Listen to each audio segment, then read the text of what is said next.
नदी किनारे एक छोटा सा गांव था। गांव में रहने वाले लोगों ने नदी पार करने के लिए उस पर एक पुल बनाया हुआ था। लेकिन वो पुल इतना संकरा था कि एक बार में केवल एक ही व्यक्ति उसे पार कर सकता था। एक दिन की बात है।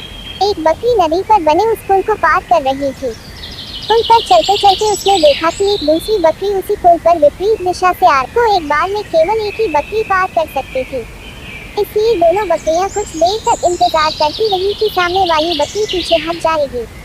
लेकिन ऐसा नहीं हुआ।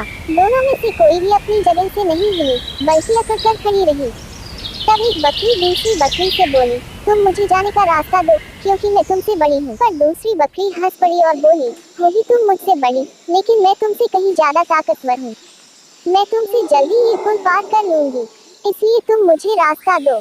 पहली बकरी बोली, मैं तुमसे बड़ी भी हूँ और ताकतवर भी, इसलिए हट जाओ। कुछ देर तक दोनों में इस बात पर बहस होती रही कि दोनों में कौन ज्यादा ताकतवर है। फिर बहस लड़ाई में बदल गई। दोनों अपनी सींगों से एक दूसरे पर वार करने लगे।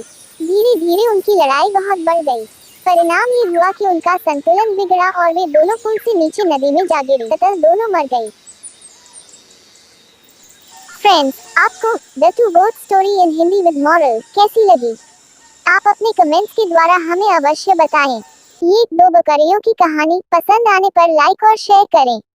ऐसी ही और फेमस ईसॉप्स फेबल्स और story for kids in Hindi पढ़ने के लिए हमें सब्सक्राइब कर लें। थैंक्स।